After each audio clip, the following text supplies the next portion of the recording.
अभी तक की वीडियो में देखिएगा आर्टिकल हो चुके थे।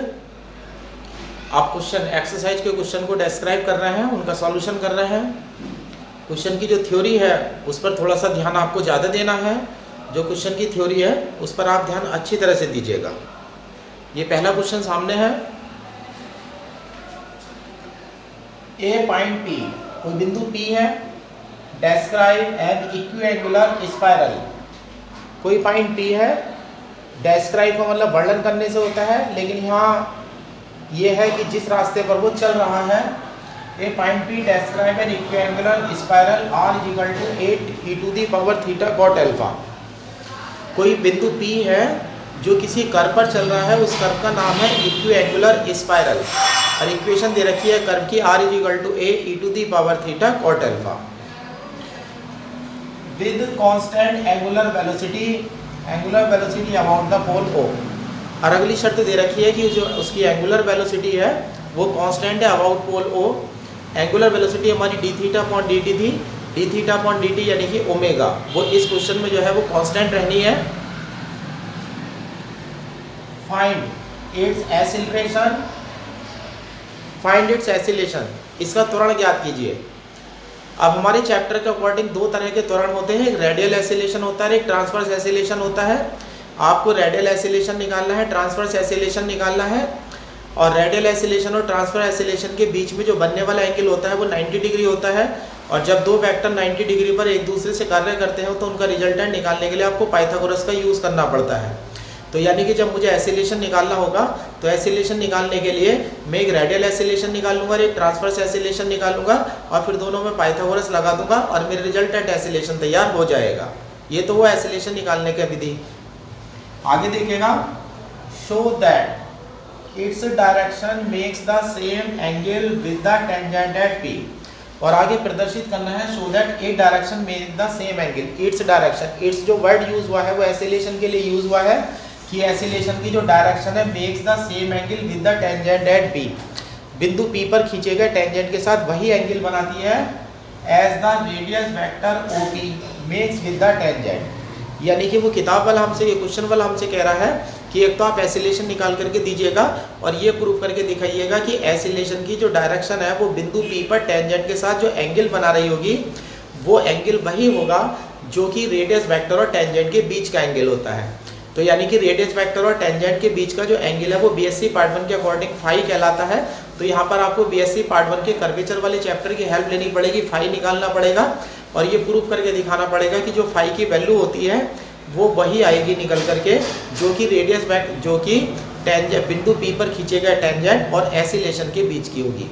ये आप क्वेश्चन के लास्ट में देखेंगे जब इसका डायग्राम बनाया जाएगा। आप देखिएगा, सबसे पहले आप ये पॉइंट उठाइएगा, एंगुलर वेलोसिटी कांस्टेंट है given that d theta upon d t is equal to omega और ब्रैकेट में डाल देते हैं कांस्टेंट। सबसे पहली शर्त हमें क्वेश्चन में दी गई है कि एंगुलर वेलोसिटी जो ओमेगा है वो हमारी कांस्टेंट होनी चाहिए। यानी कि d theta upon d t तो है लेकिन d two theta upon d t square zero में चला जाएगा। ये वैल्यू जहाँ भी d theta upon d t मिलेगा आपको, आप वहाँ पर ओमेगा डाल दीजिएगा। अब रेडियल एक्सीलरेशन निकालना है, ट्रांसफर एक्सीलरेशन निकालना है, दोनों एक्सीलरेशन निकालने के लिए हमें डिफरेंशिएशन करना पड़ेगा। अब कर्व इक्वेशन उठाइएगा, कर्व की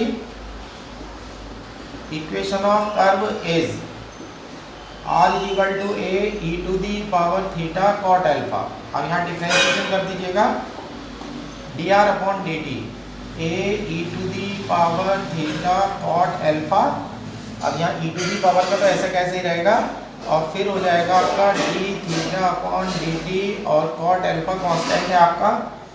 तो यहाँ से d r upon d t, d r upon d t equal to हो जाएगा आपका, ये वैल्यू आपकी वापस आर हो गई है, ये आर हो गया है और D theta upon d T omega हो गया है। तो ये हो जाएगा आर ओमेगा कॉट अल्फा।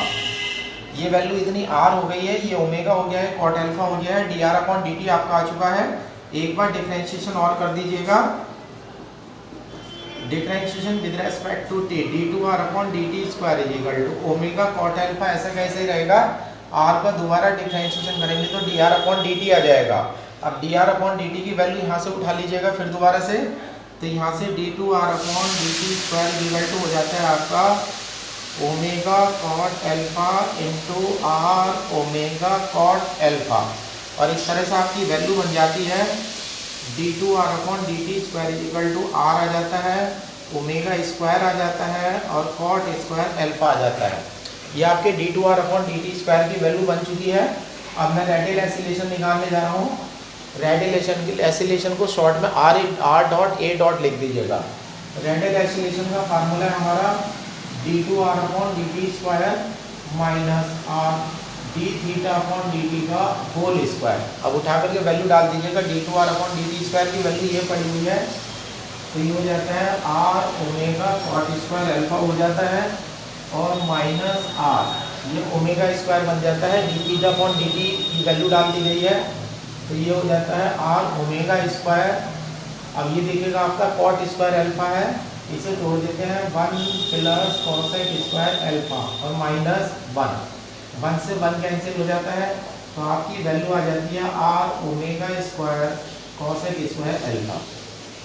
अब देखिएगा रेडियल एसिलेशन की वैल्यू आ चुकी है आपके पास।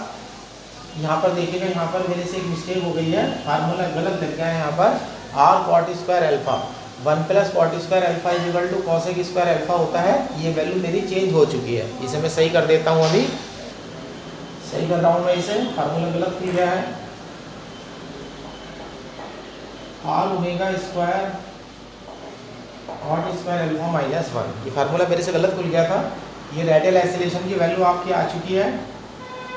ये ध्यान रखिएगा, सारे क्वेश्चन जो है वो एक ही तरह से चलेंगे, डिफरेंशिएशन पर ही पूरा चैप्टर बेस्ड है।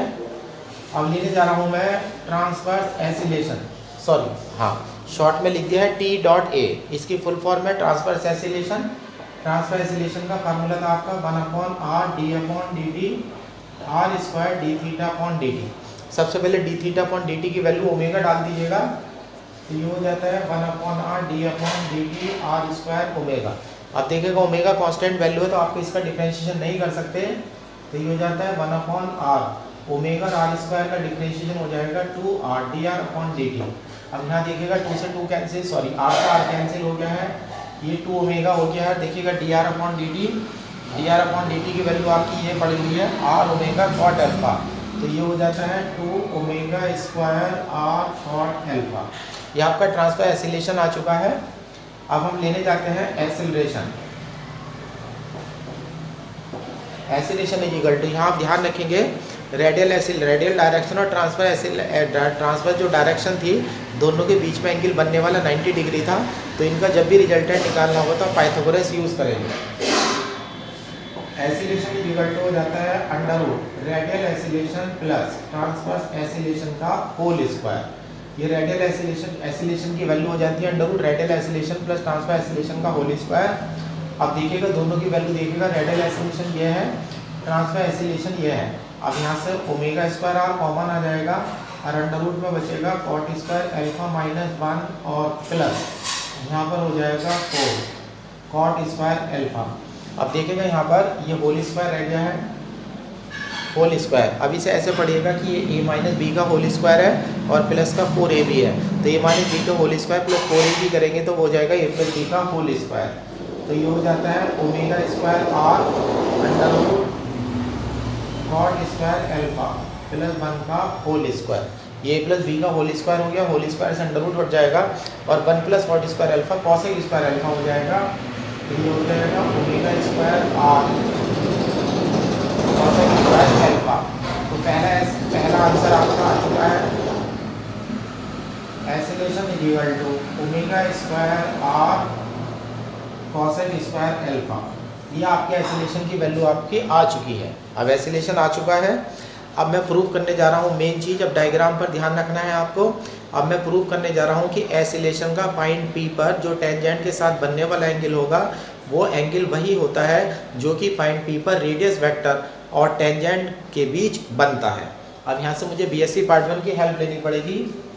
पहले आप डायग्राम का एक्सप्लेनेशन देखिएगा। डायग्राम का एक्सप्लेनेशन में किस तरह से करता हूँ, ये एक्सरसाइज में एक ही क्वेश्चन है जिसमें डायग्राम बन रहा होगा।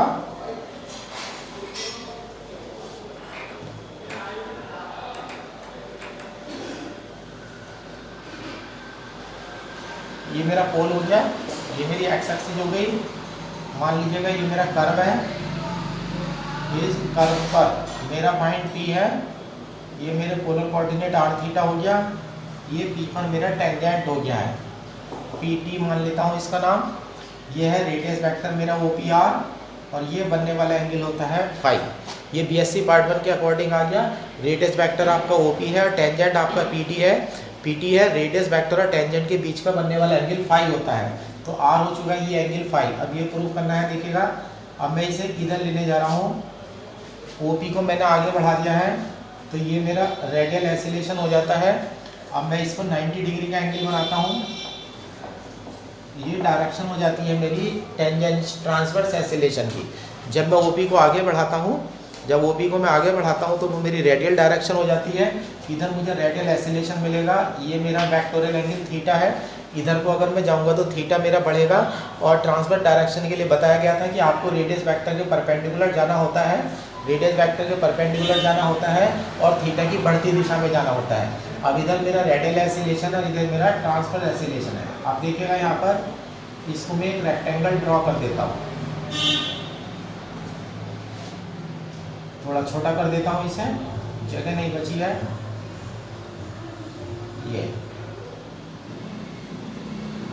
ये मेरा रेडियल एसिलेशन है, ये मेरा कर्व इधर से निकल गया है। इधर इस साइड से रेडियल एसिलेशन रिप्रेजेंट हो रहा है और इधर से टेंजेंशियल एसिलेशन रिप्रेजेंट हो रहा है। अब ये देखिएगा, ये PT जो टेंजेंट है इसे मैं पीछे बढ़ा देता हूँ। पहले मैं इसका रिजल्टेंट बना रहा हूँ, ये टेंजेंट मेरा आ गया है और ये मेरा एसिलेशन हो गया।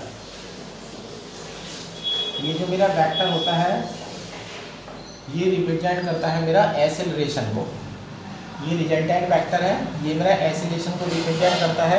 अब एसिलेशन का वेक्टर देखना है टेंजेंट के साथ और प्रूव करना है कि ये एंगल फाई के इक्वल होगा। अब मैं थोड़ा सा अगर डायग्राम के अकॉर्डिंग देखा जाए तो यहाँ पर एसिलरेशन और जो टेंजेंट है इसके बीच का एंगल छोटा बन चुका है, जबकि एंगल यहाँ पर फाई के इक्वल ही आना चाहिए था। यानी कि ये टेंजेंट यहाँ लगभग थोड़ी सी टेंजेंट तिरछी होनी चाहिए थी, ये है। अब ये एसिलेशन है। अब एसिलेशन के अकॉर्डिंग चलो डायग्राम तो वो तो हमें प्रूव करना है, वो तो रिजल्ट हमारा आएगा। अब ये एसिलेशन है और ये रेडियल एसिलेशन है। ये एंगल मान लेता हूँ मैं बीटा। इस एंगल को थोड़ी देर के लिए आप बीटा मान लीजिएगा कि ये मान लीजिएगा जो एसिलेशन है वो टेंजेंशियल एसिलेशन, सॉरी जो एसिलेशन है वो रेडियल एसिलेशन के साथ बीटा एंगल बना रहा है। इसे हम लेट कर लेते हैं, ये बीटा हो जाता है। अब मैं बीटा की वैल्यू निकालने जा रहा हूँ। अब मैं लिख देता हूँ let acceleration makes angle beta with radial acceleration. अब यहाँ पर मैं 12 का फार्मूला लगाने वाला हूँ, tan बीटा। अब देखिएगा tan बीटा, tan होता है परपेंडिकुलर अपॉन हाइपोटेनस। इस ट्राइंगल में अगर आप जाएंगे tan बीटा तो ये परपेंडिकुलर होगा, परपेंडिकुलर आमने सामने वाली साइड बराबर है, तो ये हो जाएगा tan ट्रांसवर्स एसिलेशन अपॉन ये आधार हो जाएगा रेडियल एसिलेशन। tan बीटा की वैल्यू हो चुकी है ट्रांसवर्स एसिलेशन बचे रेडियल एसिलेशन। और ट्रांसफर एसिलेशन यहाँ से देख लीजिएगा तो ये हो जाता है 2 omega square r cot alpha upon radial acceleration देख लीजिएगा r omega square cot square alpha -1। R omega square आपस में कट जाते हैं, ये वैल्यू हमारी बन जाती है ऊपर, ये 2 कॉट एल्फा हो गया है, इसे तोड़ दीजिएगा 2 cos alpha upon sine alpha और यहाँ पर हो जाता है cos square alpha upon sine square alpha -1। LCM ले लीजिएगा तो ऊपर बनता है 2 साइन एल्फा कॉस एल्फा और नीचे बन जाता है cos square alpha minus sine square alpha. अब ये मेरा बन चुका है साइन 2 एल्फा अब ये बन चुका है कॉस 2 एल्फा। अब ये बन जाता है tan 2 एल्फा। अब इधर देखिएगा tan बीटा है और इधर देखिएगा tan 2 एल्फा है, तो यानी कि बीटा इज इक्वल टू हो जाता है 2 एल्फा। अब देखिएगा यानी कि जो बीटा मेरा एंगल लिया गया था, अब बीटा मेरा जो एंगल है वो एंगल है जहाँ पर मेरा एसिलरेशन रेडियल एसिलेशन के साथ एंगल बनाता है। तो यानी कि डायग्राम के अकॉर्डिंग बीटा की जो वैल्यू है ये मेरी 2 अल्फा आ चुकी है। ठीक है ना। ये बीटा की वैल्यू 2 अल्फा आ चुकी है। अब यहाँ पर बीटा, अब बीएससी पार्ट 1 का यूज़ करिएगा। रेडियस वेक्टर और टेंजेंट के बीच का बनने वाला जो एंगल है वो फाई कहलाता है। और मैं बीएससी पार्ट 1 का फार्मूला लगाने वाला हूँ tan phi = r d theta upon dr। अब बीएससी पार्ट 1 का फार्मूला हम लगाने जा रहे हैं, चूँकि tan phi = होता है r d theta upon dr, d upon dr, r की theta r d theta upon dr है। अब यहाँ पर tan phi = है आपका r d theta upon dr। ये आप एक काम करिएगा, ये फार्मूला बाद में लगाएंगे, चूँकि पहले आप r उठाइएगा। r = है a e⁻θ cot अल्फा, इसका लॉग ले लीजिएगा। अभी यहाँ से बीएससी पार्ट 1 का क्वेश्चन शुरू हो जाता है। log r = log a + theta cot alpha. अब यहाँ डिफ्रेंशिएशन कर दीजिएगा आप, differentiation with respect to theta, ये 1/r हो जाता है, dr/d थीटा ये 0 हो जाता है, और यहाँ होता है आपका cot अल्फा। अब इसे अब यूज़ करिएगा बीएससी पार्ट 1 का formula, tan phi = r d theta upon dr। अब जब आप इसे उल्टा करते हैं तो ये हो जाता है tan अल्फा। अब यहाँ से दोनों तरफ से tan हटा दीजिएगा तो यहाँ से आ जाता है phi = अल्फा। ये बीएससी पार्ट 1 का रिजल्ट आया है कि फाई की जो वैल्यू है वो अल्फा के इक्वल हो चुकी है। अपने क्वेश्चन के अकॉर्डिंग चलते हैं। डायग्राम पर दोबारा देखिएगा, एसिलेशन है और ये देखिएगा टेंजेंट पीटी है, इसे पीछे बढ़ाया गया है। अब ये देखिएगा एंगल पूरा फाई है, इस लाइन को आगे बढ़ाया गया है, टेंजेंट को पीछे बढ़ाया गया, तो ये पूरा एंगल जो होगा ये ऑटोमेटिकली जो है आपका फाई हो जाता है। ये ऑटोमेटिकली आपका फाई हो जाता है। देखिएगा टेंजेंट को पीछे बढ़ाया गया है और रेडियस वेक्टर को आगे बढ़ा दिया गया है, तो बीच का एंगल बन चुका है। यहाँ डायग्राम देखिएगा, जो फाई की वैल्यू आ रही है वो अल्फा आ रही है, फाई की वैल्यू अल्फा आ रही है, जबकि बीटा की वैल्यू देखिएगा 2 अल्फा आ रही है। तो बीटा जो है वो फाई से बड़ा होना चाहिए, यानी कि मेरा डायग्राम अगर देखा जाए जो वैल्यू मेरी आई है उसके अकॉर्डिंग मेरा डायग्राम गलत हो चुका है। मैं इस डायग्राम को दोबारा ड्रॉ करता हूँ।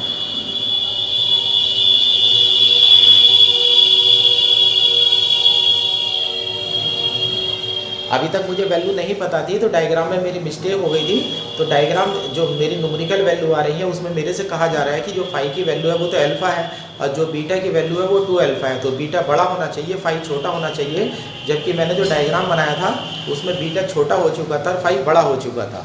अब मैं इसका थोड़ा सा इधर हटा देता हूँ इसे। ये सपोज कर लीजिए मेरा कर्व है,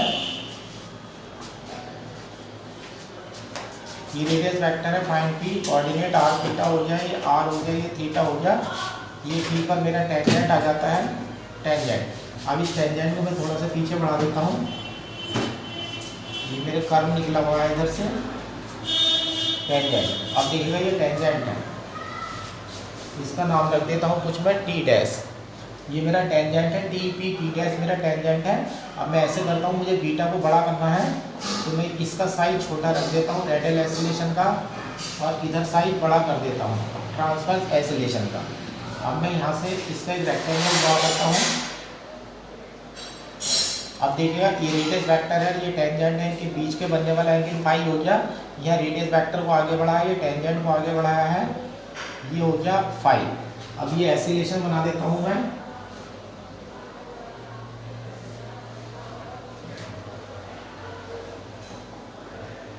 ये एसिलेशन बना देते हैं। अब हम देखिएगा डायनेमिक्स पढ़ रहे हैं तो आपको जो है रूल्स का ध्यान रखना पड़ेगा वेक्टर के। वेक्टर डायग्राम बन चुका है। वेक्टर डायग्राम में पढ़ाया जाता है कि दो वेक्टर से अगर रेक्टेंगल बना रहे हैं या पैरेललोग्राम बना रहे हैं तो उसका जो डायगोनल है वो रिजल्टेंट को रिप्रेजेंट करता है। ये आपका एसिलेशन हो गया है और ये डायग्राम के अकॉर्डिंग यहाँ से यहाँ तक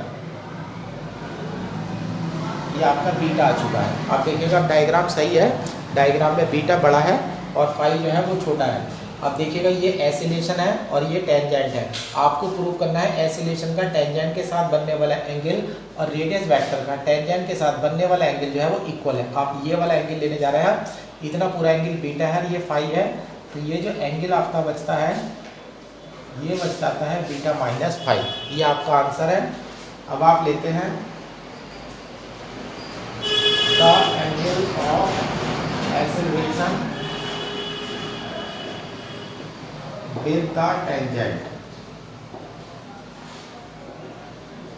at P is equal to, angle का एसिलेशन ले रहे हैं आप, with the tangent at P, जो पी पर टेंजेंट खींची गई है, तो डायग्राम के अकॉर्डिंग वो बीटा माइनस फाई है, दोनों वैल्यू लिख देते हैं 2 alpha minus alpha is equal to alpha, और अल्फा देखिएगा फाई के इक्वल है, अल्फा इज इक्वल टू हो जाता है वापस फाई, और इज इक्वल टू हो जाता है the angle between radius vector and tangent. अब यहाँ से बीएससी पार्ट 1 की डेफिनेशन लग चुकी है कि रेडियस वेक्टर और टेंजेंट के बीच का एंगल फाई से रिप्रेजेंट होता है, तो यहाँ से दोनों एंगल इक्वल हो चुके हैं, और इस तरह से जो हमारा सवाल है वो प्रूव हो जाता है। ये एक्सरसाइज का सबसे बड़ा सवाल था। अब नेक्स्ट क्वेश्चन पे चलते हैं। अब देखिए ये दूसरा क्वेश्चन लिख दिया है मैंने, a particle describe an equiangular spiral r is equal to e to the power theta. कोई पार्टिकल इक्विएंगुलर स्पाइरल में चल रहा है जिसकी equation r is equal to e to the power r is equal to e to the power theta है। जितने भी curve e to the power theta की फॉर्म में होते हैं, जैसे कि पहले क्वेश्चन में भी था, वो सारे के सारे इक्विएंगुलर स्पाइरल कहे जाते हैं। इन सच ए मैनर, प्रॉपर्टी पढ़ लीजिएगा, in such a manner that at its acceleration has no component, its acceleration has no, यहाँ पर देखिएगा एक वर्ड मेरे से छूट गया है, एसिलेशन हैज नो, नो के बाद यहाँ पर रेडियल और आएगा, ये वर्ड छूट गया है। और वो कह रहा है इन सच ए मैनर, वो पार्टिकल इस तरह से चल रहा है that it's acceleration has no radial component, कि उसका जो एसिलेशन है उसका कोई रेडियल कंपोनेंट नहीं है।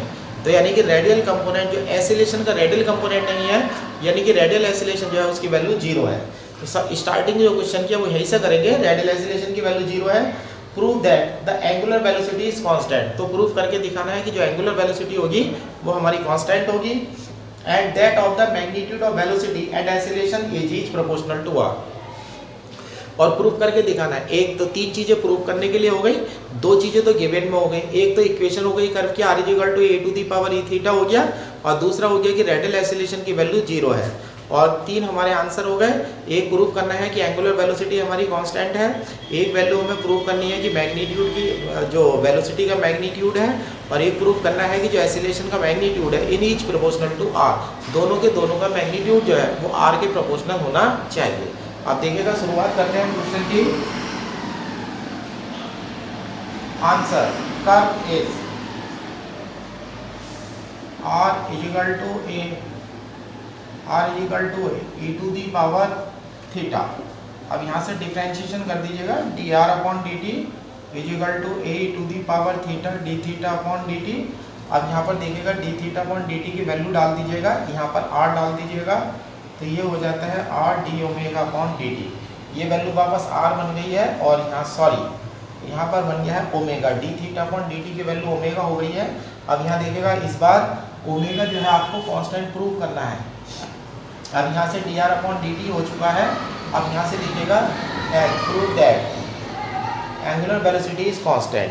आपको एंगुलर वेलोसिटी कांस्टेंट प्रूव करनी है, ना कि लेनी है। अब मैं जब इसका डिफरेंशिएशन करने जाऊँगा तो मैं ओमेगा की भी वैल्यू डाल दूंगा यहाँ पर। जब लास्ट में प्रूव हो जाएगा कि ओमेगा कांस्टेंट है, तो आप उस वैल्यू को वहाँ से हटा सकते हैं। अब ये d r upon d t is equal to मेरे पास आर ओमेगा हो चुका है। अब यहाँ पर देख लीजिएगा, given that radial acceleration is equal to 0। Question में कहा है कि एक्सीलरेशन का कोई भी रेडियल कंपोनेंट नहीं है, तो यानी कि एक्सीलरेशन का कोई रेडियल कंपोनेंट नहीं है, यानी कि रेडियल एक्सीलरेशन जो है वो 0 होगा। अब यहाँ से रेडियल एक्सीलरेशन 0 हो जाता है, ये हो जाता है d two r upon d t square minus r d theta upon d t का whole square is equal to 0। यहाँ से आपकी वैल्यू बन जाती है d two r upon d t square is equal to r d theta upon d t का whole square है, ये बन जाता है आर ओमेगा स्क्वायर। अब d two r upon d t square यहाँ पड़ा हुआ है। अब यहाँ देखिएगा d r upon d T, यहाँ पर एक लाइन और बढ़ा देता हूँ मैं, यहाँ पर एक लाइन यहाँ पर डाल दीजिएगा, तो ये हो जाता है d two r upon d t square is equal to, दो फंक्शन की मल्टीप्लाई हो जाएगी, r d omega upon d t हो जाएगा और प्लस ओमेगा, और यहाँ हो जाएगा d r upon d t. अब ये वैल्यू बन जाती है मेरी r d omega upon d t plus, अब यहाँ देखिएगा d r upon d t की वैल्यू यहाँ से फिर उठा लीजिएगा, तो ये हो जाती है आर ओमेगा, तो ये बन जाता है आर ओमेगा स्क्वायर। अब d two r upon d t square की वैल्यू बन चुकी है, यहाँ पर d two r upon d t square equal to r omega square है, ये यहाँ पर अब d2r upon dt square is equal to ये वैल्यू उठा लीजिएगा यहाँ से, तो ये आपका बन जाता है r d omega upon dt बनता है plus r omega square is equal to r omega square, ये आपस में कैंसिल आउट हो जाते हैं, तो यहाँ से आपको मिलता है r d omega upon dt is equal to 0। लेकिन r रेडियस वेक्टर है वो 0 हो नहीं सकता क्योंकि r not equal to 0 is to implies, तो यहाँ से बन जाता है d omega upon dt is equal to 0। आप इसे इंटीग्रेट कर देते हैं तो वैल्यू आपकी आ जाती है omega is equal to constant. देखिएगा पहली वैल्यू प्रूव हो चुकी है कि जो एंगुलर वेलोसिटी है वो कांस्टेंट होनी चाहिए। अब मैं दिखाने वाला हूँ वेलोसिटी के बारे में, ठीक है ना। वेलोसिटी के बारे में दो मेरे पास वेलोसिटी होती है, एक रेडियल वेलोसिटी और एक ट्रांसवर्स वेलोसिटी। रेडियल डायरेक्शन और ट्रांसफर डायरेक्शन के बीच का जो एंगल होता है वो 90 डिग्री होता है, तो रिजल्टेंट निकालने के लिए आप पाइथागोरस का यूज़ करेंगे। अब यहाँ से देखिएगा d r upon d t की वैल्यू तो यहाँ से आर ओमेगा पड़ी हुई है, इसे इक्वेशन नंबर 1 डाल देता हूँ, इसकी मुझे अब जरूरत पड़ेगी। अब ये लीजिएगा velocity is equal to under root radial velocity का स्क्वायर प्लस ट्रांसवर्स वेलोसिटी का स्क्वायर, दोनों के फार्मूले खोल दीजिएगा। ये हो जाता है d r upon d t का होल स्क्वायर और प्लस ये हो जाता है r d theta upon d t का whole square. Use equation 1। Equation number 1 से देख लीजिएगा d r upon d t की वैल्यू आर ओमेगा है, तो ये हो जाता है अंडर रूट आर ओमेगा का होल स्क्वायर और plus are d theta upon d t की वैल्यू आर ओमेगा है, ये भी होल स्क्वायर हो जाता है, ये हो जाता है r omega under root 2। Omega constant है, अंडर रूट 2 कांस्टेंट है, हटा दीजिएगा, यहाँ से आ जाता है वेलोसिटी प्रोपोर्शनल टू आर। ये वैल्यू प्रूव हो चुकी है कि जो वेलोसिटी होगी पार्टिकल की वो रेडियस वेक्टर आर के प्रोपोर्शनल होगी। अब लेने चलते हैं एक्सीलरेशन, क्योंकि एक्सीलरेशन इज इक्वल टू था अंडर रूट रेडियल एक्सीलरेशन का whole square plus transverse acceleration का होल स्क्वायर, लेकिन रेडियल एक्सीलरेशन की वैल्यू तो हमें शुरू में 0 दे रखी है, तो इक्वल टू हो जाता है ट्रांसफर एक्सीलरेशन ब्रैकेट में लिख देते हैं क्योंकि रेडियल एक्सीलरेशन इक्वल टू 0। और ट्रांसफर एक्सीलरेशन का फार्मूला बोल दीजिएगा 1 upon r d are d upon d t r square d theta upon d T, ये हो जाता है 1 upon r d upon d t r square d theta upon d t की value फिर omega डाल दीजिएगा ओमेगा, लेकिन ऊपर प्रूव हो चुका है कि ओमेगा कांस्टेंट है तो ओमेगा बाहर आ जाएगा, तो ये हो जाएगा ओमेगा अपॉन आर बन जाएगा, आर स्क्वायर का डिफरेंशिएशन हो जाएगा two r d r upon d t. अब यहाँ से आर से आर कैंसिल हो जाता है, value d r upon d t बचती है, d r upon d t आप यहाँ से ले लेंगे इक्वेशन नंबर 1 से। Use equation 1, acceleration equal to 2 हो जाता है, ओमेगा स्क्वायर हो जाता है, आर हो जाता है, आर ओमेगा वैल्यू रख दी गई है, 2 कांस्टेंट है, ओमेगा कांस्टेंट है, दोनों को हटा करके प्रोपोर्शनल साइन लगा दीजिएगा, तो ये हो जाता है एक्सीलरेशन प्रोपोर्शनल टू आर। इस तरह से प्रूव हो जाता है। देखिएगा एक रिजल्ट यहाँ प्रूव हो गया कि एंगुलर वेलोसिटी कांस्टेंट होनी चाहिए, एक रिजल्ट यहाँ प्रूव हो गया कि मैग्नीट्यूड का जो वेलोसिटी है वेलोसिटी और magnitude is proportional to r. तीसरा रिजल्ट यहाँ प्रूव हो चुका है कि एक्सीलरेशन का जो मैग्नीट्यूड है वो आर के प्रोपोर्शनल है। अब देखिएगा क्वेश्चन नंबर 3। क्वेश्चन नंबर 3 छोटा सा क्वेश्चन है। If the angular velocity of a point moving in a plane curve be constant. पहली शर्त एंगुलर वेलोसिटी है जो पार्टिकल की है वो कांस्टेंट है। ये आंसर में given d theta upon d t is equal to omega, bracket में डाल देते हैं कांस्टेंट। सबसे पहली शर्त ये दे रखी है कि एंगुलर वेलोसिटी जो है पार्टिकल की वो कांस्टेंट होनी चाहिए। फिर आगे देखिएगा show that is transverse acceleration varies as is radial velocity. तो प्रूव करके दिखाना है कि जो ट्रांसफर एक्सीलरेशन होगा वो रेडियल वेलोसिटी के अकॉर्डिंग वेराइज करेगा, यानी कि उसके प्रोपोर्शनल होगा। 3 या 4 लाइन का क्वेश्चन है। अब d theta upon d t तो कांस्टेंट दे ही रखा है। अब ये ले लीजिएगा transverse acceleration is equal to 1 upon r d upon d t r square d theta upon d t 1 upon r d upon d t r square d theta upon d t की value omega डाल दीजिएगा। Omega constant है, बाहर हो जाएगा और ये हो जाएगा 2r d r upon d t. R से आर कैंसिल हो जाता है तो ये हो जाता है T2 omega d r upon d t 2 omega d r upon d t formula होता है रेडियल वेलोसिटी का। अब कांस्टेंट हटा दीजिएगा तो यहाँ से रिजल्ट प्रूव हो जाता है transverse acceleration proportional to radial velocity.